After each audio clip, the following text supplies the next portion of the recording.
A 15-year-old girl named Amina. Her only crime, she demanded justice. কিন্তু আমাদের সমাজ আর system তাকে জাস্টিস দিতে পারেনি, উল্টো তাকে লাশ হতে হয়েছে।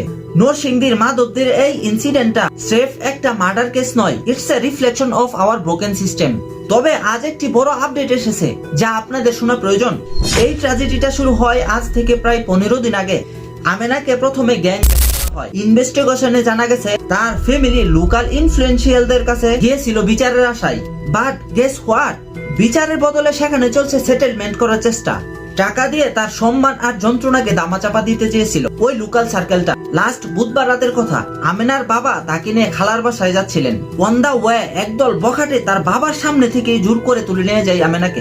ক্যান ইউ ইমাজিন, একজন বাবার চোখের সামনে থেকে তার মেয়েকে কিডন্যাপ করা হচ্ছে। পরদিন সকালে সরিষা খেতে পাওয়া যায় আমেনার ডেড বডি। গলার উন্নাটা দিয়েই তাকে শ্বাসরুদ্ধ করে মারা হয়েছে। It's absolutely heart wrenching and just in breaking news, এই জঘন্য হত্যাকাণ্ডের মূল হোতা এবং প্রধান অভিযুক্ত নূরাকে গ্রেফতার করছে পুলিশ। ইয়েস, 5 জন আগে কাস্টডিতে ছিল, বাট নূরার ধরা পড়াটা ছিল সবচেয়ে ক্রুশিয়াল।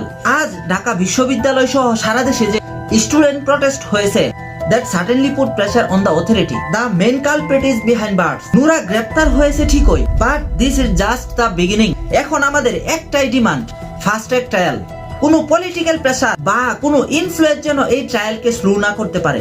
আমেনার পরিবার যেন প্রপার জাস্টিস পায়, দোষীদের জন্য এক্সেম্পলারি পানিশমেন্ট দেওয়া হয়, সেটা এখন আমাদের দাবি। আপনার মতামত কি? এই অপরাধীদের সর্বোচ্চ শাস্তি কি হওয়া উচিত? কমেন্টে জানান। ভিডিওটা শেয়ার করুন যাতে সংশ্লিষ্ট অথরিটির কাছে ক্লিয়ার থাকে যে উই আর ওয়াচিং। সুস্থ থাকুন, নিরাপদে থাকুন, stay safe and stand for justice. ধন্যবাদ।